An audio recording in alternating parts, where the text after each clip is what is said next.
Hey, everybody. We are here. It's snowing. It's supposed to be a lot of snow in the next couple days. Maybe you're off today, maybe not. But there's a travel advisory that'll be happening today. So, be smart. Do what you can. Winter storm warning until 4 p.m. Wednesday. So we're looking at a couple days to just hunker down and talk about that game, if anybody wants to. Buffalo Bills Football Monday brought to you by Northwest Bank. For what's next, get started at northwest.com.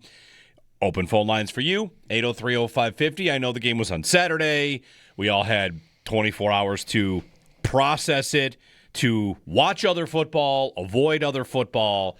I listened to Joe Callie and who are you? Was it you and Zach or Derek? It was the trio of us. All three. Perfect. I was right. Okay. All three. Listen to you guys on Sunday. Nice job on the show. I was just kind of like in and out. And here we are on our way to the offseason, but of course, ready to talk about lots and lots of things. And maybe it's a difficult day for you. Hopefully we have some fun along the way. And when we find out when Sean McDermott and Brandon Beane speak for like the end of season presser, we will let you know. Last year, that was on Thursday. And this year, we'll see if it's on Thursday, Friday, whatever. One quick note on that. I saw Tim Graham of The Athletic. He pointed out that he hasn't been able really to hear anything yet. He tweeted yesterday something about Beane and McDermott about their future. I suppose everything's on the table. Precious few know what Terry Pegula will do. I've tried lately, and nobody in the organization has been willing to tell me if McDermott or Beane is safe. It's pretty simple to lower that temperature if management wanted to. And I tend to agree with that. The unique thing about the Bills' structure that I would like to just mention is just the coach doesn't report to the GM. If the GM ran the whole show, one person could say, I don't expect any changes. Since they both report to the owner, they might not know their future. They might not know each other's future. That future might still be to be determined. Maybe they're both back. But it's not quite the normal structure in the NFL, or the most common one, I should say. So until they are announced as I don't expect any changes, as soon as we see that NFL insider tweet to say something like no changes expected, if you want to speculate on anything you want, you can go ahead and do that. 803-0550, our phone number, and 1-888-550-2550. Bills Broncos. Then we watch the Seahawks annihilate the 49ers. You might have turned your TV on immediately and just saw Rashid Shaheed running down the field as I did. Comical at that moment for you? Yeah. No, he had already caught the ball. He was sprinting to the end zone. It was like the first play of the game. My favorite view, I didn't know if it was the kickoff or not. Right. My favorite view is from a hotel room outside of the stadium where you could just see Shaheed come into view of the hotel room. You could see like a sliver of the field. Yeah. And the crowd goes wild. And then the Patriots beat the Texans. CJ Stroud, bad. And the Rams and Bears played a thriller with Caleb Williams delivering another absolutely legendary moment. Then he gets picked in overtime, and that was a miscommunication between him and DJ Moore, and the Rams win. So Rams, Seahawks, but before that, the Patriots, Broncos. And the Patriots get Jarrett Stidham. a gift. Yeah, I get a gift. A gift of a backup quarterback matchup. Here we are. There's a lot of things that are gross. There's a lot of things we can talk about. And we got... And the Sabres play tonight if you need a distraction. This afternoon, 12:30. 12:30, right, 12:30, right, exactly. Oh, okay. Yeah. Hold on, let me play this game. All right, good. You know what I need? No, sorry, 1:30. 1:30, you're right. Pre-game starts. And that's on the Bet 1520. Yeah. You know what I need? I needed the Sabres to make me feel better. Let's see who they're playing here. They're playing a Carolina. Okay. They don't win. They haven't won there in a decade? Yeah, 8 years. I don't think they've won there. All right. Go win there. Make everybody feel better. All right. So, where does everybody want to begin? There are lots of places to start, to end. We've got months to do this. I feel like if you did not watch last night's Rams-Bears game, I will reluctantly bring this up. There was a similar play where Devontae Adams caught a ball and had it ripped out, and he was ruled to be down by contact. And it kind of opened it up. It's the Leo DiCaprio meme where you point at the TV. Yes. And it happened again.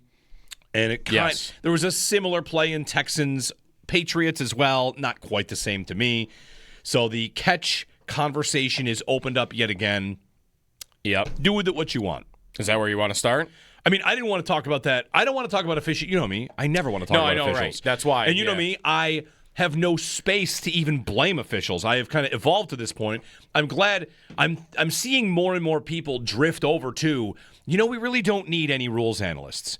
They are making it worse. Every time Terry McAuley talked yesterday, it was driving me nuts. They're making it worse. More than ever. And there's nothing I feel less comfortable with than being the fan base that's tweeting out screenshots of the rules. Like, I hate it. Mm-hmm. I hate it too. But I think it happened. Okay. Which is like, it's tough to avoid that. I'll tell you what I think. I think that ball got picked off. That's what I think. I think that should be an interception. Okay. So by the rule or sure. what the rule should be? Well, I think that ball, Brandin Cooks didn't catch that ball.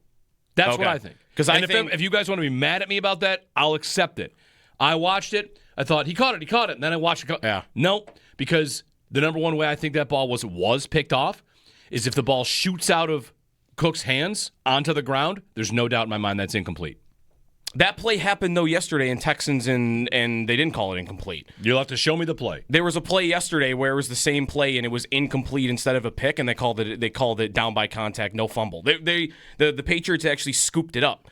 And I saw this play on that play. Excuse me. Whatever. I don't think. I think if the ball hits the. If you want to say the others are called wrong, I don't care. I think Brandin Cooks didn't catch the ball. That's what I think. My thought is, of course, got the big board behind me. Cooks is the bigger problem. Can I get a catch? Yeah. Can I get a catch? The whole time he was here. I'm going to get a shirt. Kincaid last year. Yeah. Can I get a catch? Kayshon Boutte gave him a catch. It is true that... Can I get a catch? Back-to-back years, Allen's last pass landed in his receiver's hands. Right.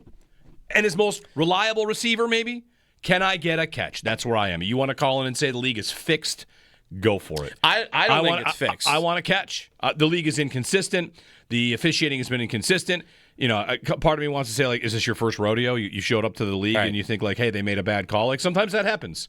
Right. That happens. Like that, and that's kind of what I think. I think it's a bad call, but I think the rule is worse than the call is because they have created this system where everything in the NFL is over once you have possession with a knee down except for a catch. Right. Like that's true. Fumble is impossible on that play because he's down by contact. Cooks, I think, has the ball for 2 feet and 2 knees. And they even said yesterday in the broadcast, a knee counts as 2 feet. Yep. So didn't he have 6 feet down then before he loses the ball hitting the ground? Again, the survive the ground rule is to me the biggest problem. It's often kind of dumb. Yeah. We see it all the time on the sideline. Because then it's up to total subjectivity, which is why last night, like, there's McAuley saying, like, oh, well, Adams, that's a definitive catch because he had possession. Like, he had possession to me for as long as Brandin Cooks had possession. Do you remember Puka's best catch of all time on the sideline against the Panthers last weekend? He made an unbelievable catch. He gets 2 feet down, but then the ball moves. Should that be a catch? Are we redoing the catch altogether? Is it just going to be your feet? Hey, maybe you might because you got the coach that's really mad about it that's on the competition committee. And is he going to spend 2 months figuring out a way to... He might. Like, to me, just find a way to survive the ground. Right. Let's not count things. Marvin Mims, like that touchdown get brought up a lot during the game because Marvin Mims against Dane Jackson down the field, which, by the way, how do you not give Dane Jackson some help? You know they're throwing it to him on that first play that he's on the field. But he catches the ball, 2 feet, his knee lands out of bounds. Like, in my world, that play's over. But everyone wanted to point out, as soon as the ball hit the ground, it moved a little. And again, like, I think that should be a touchdown. But the fact that is even up to interpretation, to me, is the problem with the rule in the first place. We should not be interpreting things that happen after someone's knee has landed out of bounds. Sure. So I think the rule's a disaster. I saw people desperately trying to claim that Marvin Mims' ball moved, and I have not seen it move. So, I mean, I feel like we're just like, what about this one? Like, okay, sure. I thought Cooks had it long enough, but I think the rule's the bigger problem. Of course, they've got big problems. And Allen, who I thought, like, the first thing I was going to bring up was Allen, because I think that was, like, of all the playoff losses, like, that was his first multiple turnover game in a playoff loss. Mm-hmm. It was only his second multiple turnover game, by the way, in a playoff game. So any rewriting of history of, like, Allen is sloppy and this is why they don't advance, like, He was definitely that against Denver. Don't get me wrong. Yep. But the guy had 10 turnover-less playoff games. Like, he had the best touchdown-interception ratio. That was new for him. The only other playoff game he had like that was against Miami with Skylar Thompson, and they almost did lose that game. Mm-hmm. Every other playoff game he played, he didn't have more than one turnover. You want to say he should have against Houston? Maybe. But all the other ones since then, like, he has not been that. That was reckless from him in that game. For sure. I still thought he made the game-winning pass. Cook should have hung on to it, could have got the call. That's what's kind of amazing about him, right? Like, I thought he was bad, and he still made the bomb pass that, honestly, it should have won the game. Right. Because, I mean, put this on repeat, you don't actually have to worry about turnovers as much as you think you do. Well, because they didn't punt. They didn't punt. Not a single punt. Look at what you do if you have 11 drives with 5 turnovers. What do you do? 30 points? Like, yeah. I don't know. I know it's not going to be popular, but like the turnovers. The only one I was really, really, really mad about was the end of the half. That was a direct 3 points. Yeah. No other one had to matter that much.